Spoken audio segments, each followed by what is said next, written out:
we will be talking about a very important property of threads, the race condition.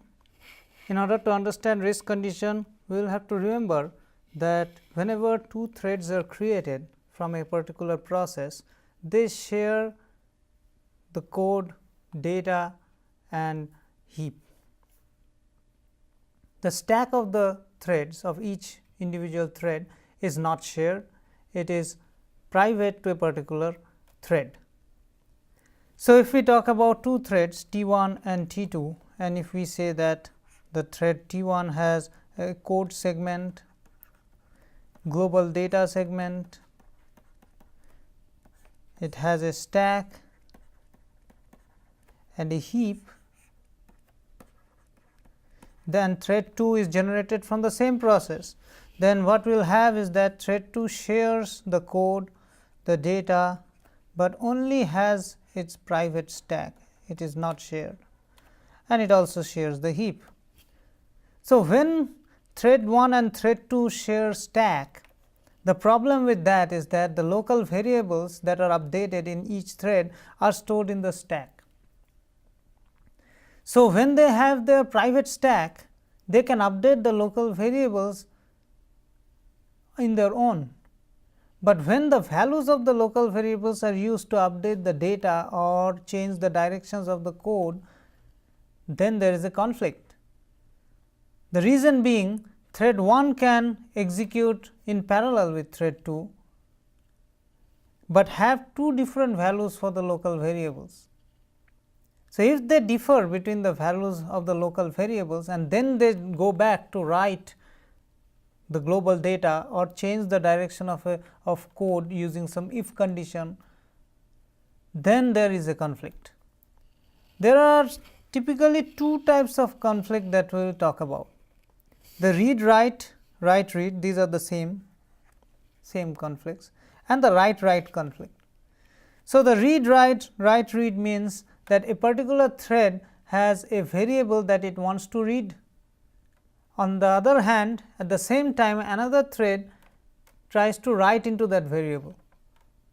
Now, when we are executing in concurrence, we do not know which thread is going to execute first. That is why we cannot guarantee what value a particular thread will read. It might be the past value or it might be the present value after being updated by thread 2. So, that is the read write or write read conflict. The next conflict is write write conflict. This happens when two threads try to write onto the same variable. If they try to write onto the same variable, then the problem is after the writing process, we do not know what is the final value of that variable.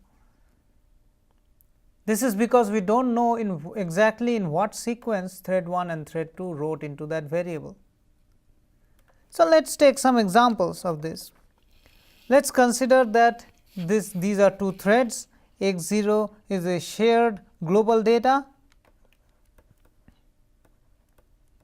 and it is initialized to 0, and the two threads thread T 1 and thread T 2 are doing x equals x plus 1 and x equals x plus 1, they are doing the same thing.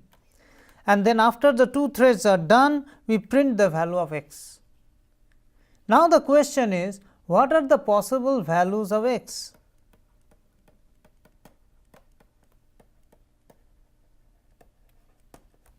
If we let the program print it, what will be the possible values of x? The answer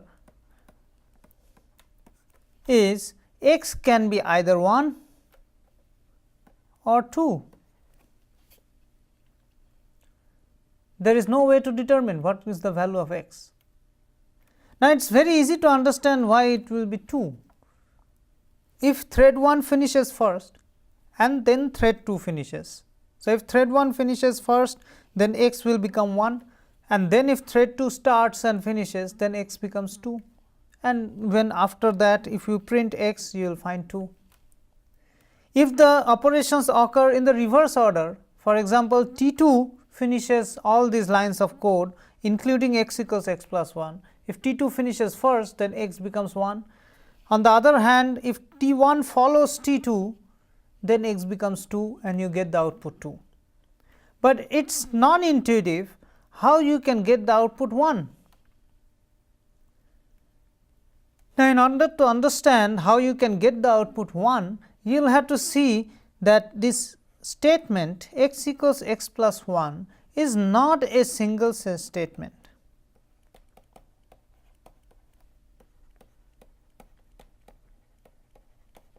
It is a collection of 3 statements. So, x equals x plus 1 in assembly level language is a collection of 3 statements. First, you have the load, which means whatever value is stored in x, you load it into the CPU register R1.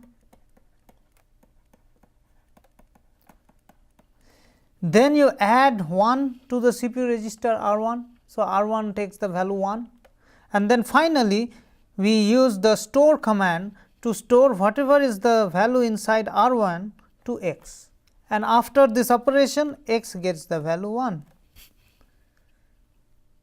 So, this x equals x plus 1, although this is a single statement in high level language, but it is a collection of 3 statements in assembly level language. Now, if that is the case, let us replace x equals x plus 1 by these 3 statements in the threads that we have already seen. So, this is the replacement. Now, let us consider that context switch occurs randomly in between these threads. So, let us say this is thread T1, this is thread T2. Now, one possible way of context switching is you switch in an alternate manner. So, when thread 1 executes load x R1, it gets done with it, and then thread 2 starts with the load operation. And then once thread 2 is done with the load operation, we go back to thread 1, it does the add operation, and then once thread 1 is done with the add operation, we go back to thread 2, that does the add operation, and then we switch back to thread 1, which then does the store operation, and after thread 1 is done with the store operation, we switch back to thread 2. Let us say we do this kind of alternate context switching. If that is the case, then let us analyze what is the value of x. So, initially x is 0.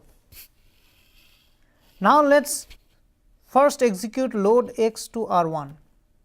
If we execute load x to R1, the value of R1 becomes 0, because value of x was 0 initially. Now, since the value of R1 is 0, now we are context switching. Now, remember the steps we take to do context switch. We first have a context save stage.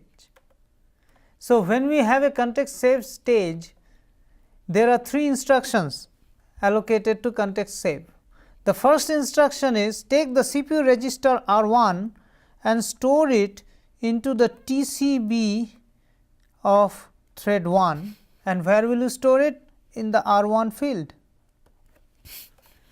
So, in the TCB of thread 1, in the R1 field of that TCB, you store the value that was there in R1. So, that means the TCB of thread 1 R1 field is now 0. You do other things, you store R2 into the TCB of thread T1 and also store the stack pointer. That is not of consequence in this scenario. So, let us just focus on the first line of code in context save. So, the R1 field of TCB of T1 is now 0. Now, you switch to thread 2. Now, when you switch to thread 2, what do? You do a context load. Context load means what? TCB of thread 2 dot R1, that value you store it in the CPU register R1. Now, initially R1 is 0. So, now the CPU register becomes 0. So, if the CPU register becomes 0 and you do load x R1, x, the value of x was also 0, we did not change the value of x. So, if we load x into R1, then R1's value becomes 0. Now, let us say you context switch again to thread 1. If we context switch again to thread 1, then what we will have is TCB of thread 2 dot R1 gets this value which is 0 and it remains 0. Now we switch. When we switch to thread T1, we have context load. When we do context load, we take the R1 field of TCB of T1 and put it into the R1 field of the CPU register. So, R1 field of CPU register is still 0. Now, we add 1 to R1 and as a result R1 becomes 1. Now, if we context switch to thread T2, we do the context save operation. So, if we do the context save operation, then we have TCB of T1 dot R1 becomes 1 after context saving. When we switch now, another operation in context switch interrupt service routine is context load. So, we have to load the R1 field of CPU register with the R1 field of the TCB of T2. Now, we know that R1 field of TCB of T2 is 0. So, now the CPU register R1 will become 0.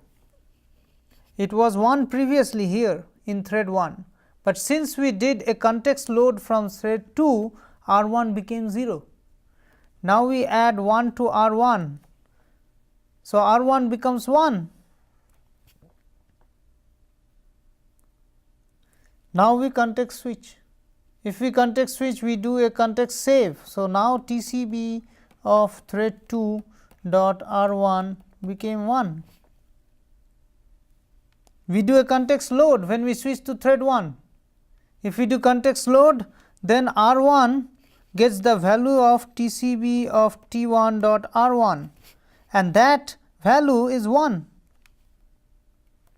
So, R1 becomes 1 and we stored the value 1 into x. So, x now becomes 1. Then we context switch. If we context switch, again we have to do context save, does not matter right now. We have to do context load also. When we do context load, we take the value of R1 from the TCB of thread 2 and that value was 1. So, if that value is 1, the value of R1 is now 1 and we store it in x. So, x becomes 1.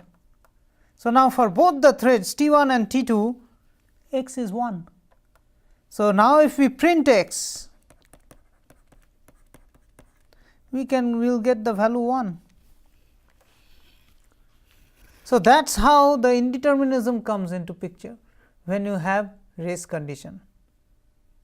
So, the consequence of race condition is that you do not know what the output is going to be.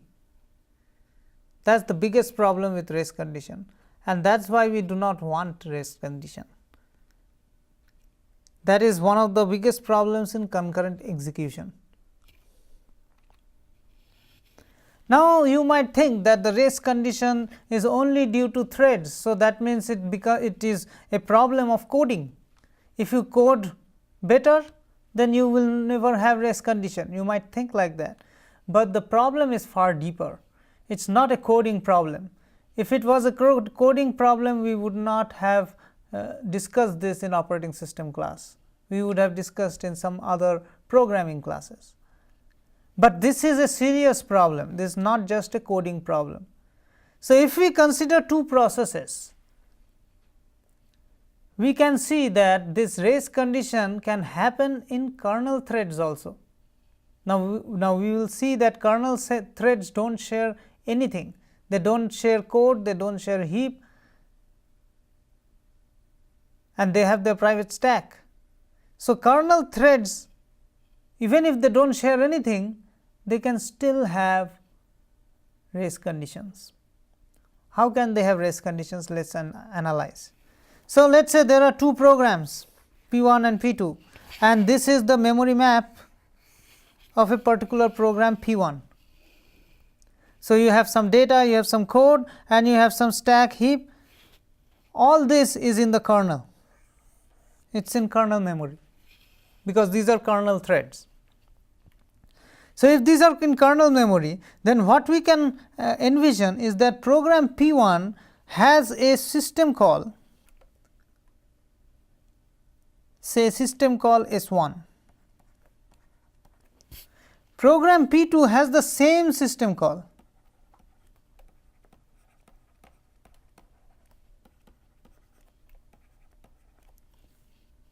Now, S1. Now, let us say this system call S1 modifies certain global data.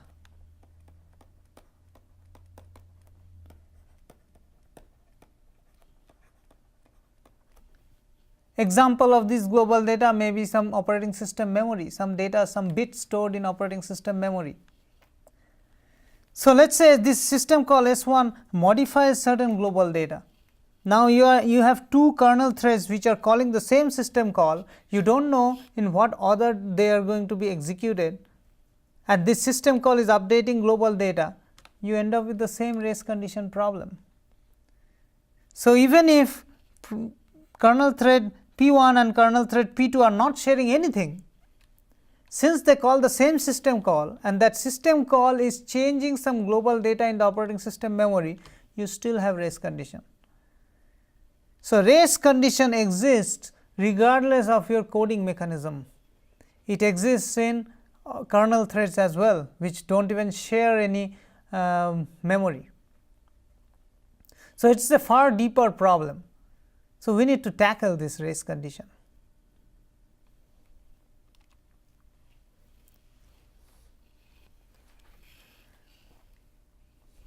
So, the race condition in kernel thread occurs due to this concurrency. This is the main problem with concurrency. The main problem is race condition.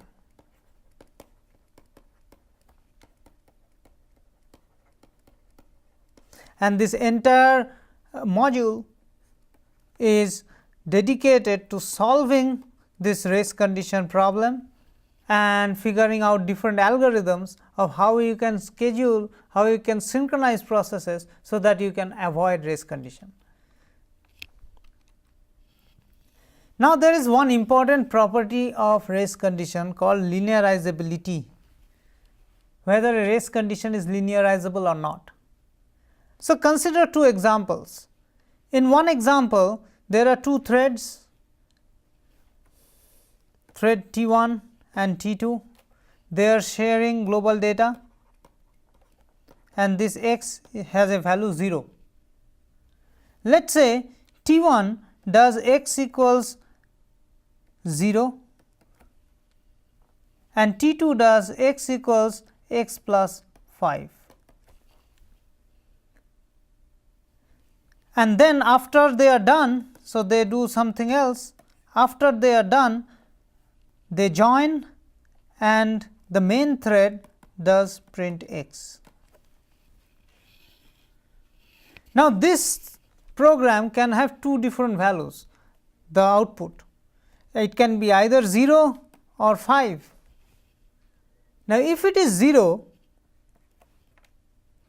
you can clearly say that thread 1 executed after thread 2. And if it is 5, you can clearly say that thread 2 executed after thread 1.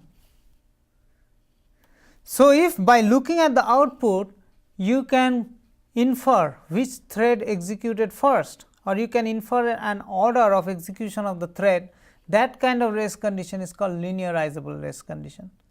And if the race condition is linearizable, it is much easier to tackle.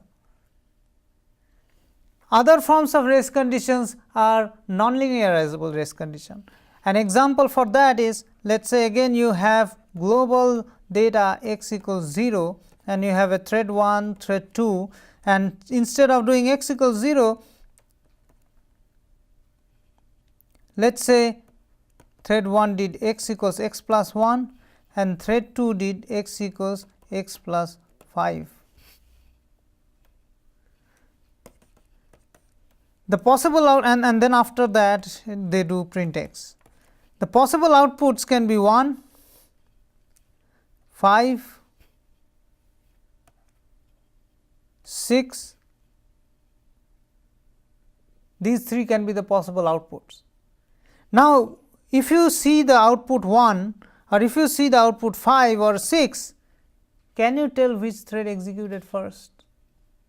There is no way to tell which thread executed first.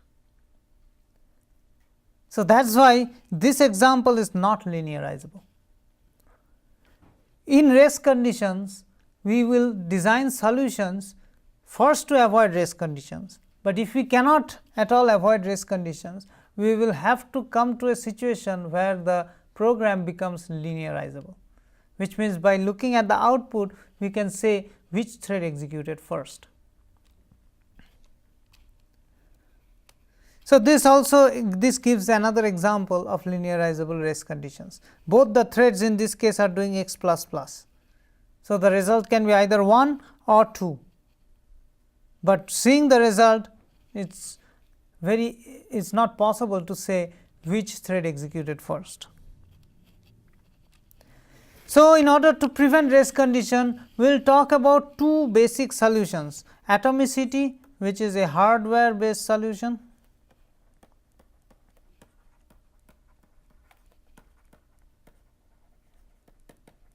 and then mutual exclusion critical section is the part of the same problem and solution. This is software based solution.